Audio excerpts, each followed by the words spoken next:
Hey, come closer. Have you noticed that nobody buys smartphones? But why? Smartphones are more compact, they fit into your pocket, and they are easier to use because you use them with only one hand. And again, they're not that heavy. But why do we naturally gravitate to the much bigger phones, which are more heavier, and nowadays won't barely fit into our pockets, and we need to use like more than one hand to hold? But why are we doing this ourselves? Well, Bruce, them bigger phones got a bigger screen, which made them better. We happen to the trend when we saw everybody buying it. I'm sure that's the one out. All of these are slightly correct, but here are the 5 main reasons why nobody buys smartphones again. You guys probably remember the iPhone 12 mini. The internet lost their minds when this phone came out. This phone scored between a 4-star and 4.5-star review in most reviews at that time when it came out. But people did not still buy it. As a matter of fact, this was made up only 5% of iPhone 12 sold that year. And even when they tried to improve it to the iPhone 13 mini with better camera, better battery, people did not still buy it. From a company's perspective, it's not worth it to create a device that's not going to sell. They cancelled the minis and started to create a much bigger iPhone 14 Plus. And again, Apple so intentionally did this because they know most people don't like the idea of a small phone because of the screen size. So holding a bigger phone next to a small phone, you need to see a lot of difference because in the bigger phone, let's say you're reading an article, there are more things you can see because the screen is bigger, there's more information at that given time compared to the small phone because it's a bigger screen. And we human beings also have a tendency to be drawn to big things because we want to be immersive inside it. That's why if you compare a big phone to a small phone, like let's say you're watching a content or a movie, because of the phone is big, you're more immersively drawn into it rather than a small phone because it's small, that's still compromising space, and also due to lack of screen, can't really multitask on small phones because nowadays multitasking has become a huge thing because nowadays people will be watching content on one side of the screen while playing what or doing other thing on one side or even reading articles. That doesn't make sense. Anyways, nowadays people really multitask on their phone. That's not going to be really possible on a small phone because of a small screen and also because of a small battery.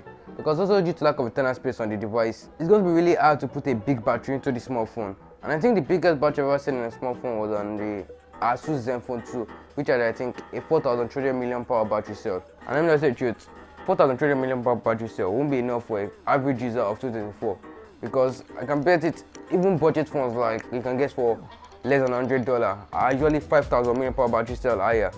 And anything lower will not really enough for an average user of 2024 because of one thing: social media. And again, also due to lack of internal space, there's not enough space to split the battery into two, and that's also going to make charging the phone slower. And also due to the lack of internal space too, it's also a thermal issue. Even though they can manage to fit the biggest and latest chip into the phone, there's not enough space for air to flow well, which is going to make the chip and the phone also very hot. And again, also due to lack of space, another thing they need to compromise was the camera. And again, I'm using the Asus Zenfone 2 for comparisons in anything I want to talk about the camera. Even though the camera looks big, that's not the main camera. That's just the camera bump. The main camera is a much smaller thing in it. And the reason why I said you have to compromise on camera is because if you open the hood of your phone, the camera sensor aren't only just one small dot on a phone. They actually go deep into the phone, almost even to the screen. And also due to lack of space, those have to compromise on camera's quality. Don't get me wrong, I'm not saying the camera is bad. This camera is way still manageable than some phones' camera, and it's very good. But if you compare it to a much cheaper but larger phone, the Google Pixel, you see a lot of difference in footage. Even though the Pixel is cheaper, the Pixel is arguably still better. And these are the reasons why we would naturally gravitate to bigger phones. Even though they might be too big for ones, most people prefer that than have a smaller phone and compromise on screen size, battery, charging, and cameras. The main reason I think people don't buy smartphones again is not worth it. Not to the consumer, but to the manufacturer. Hear me out. Most phones nowadays are big, so that means if a company wants to create a small phone, they will need to that's a custom job because the parts to create phones nowadays are for big phones because that's what most people use nowadays.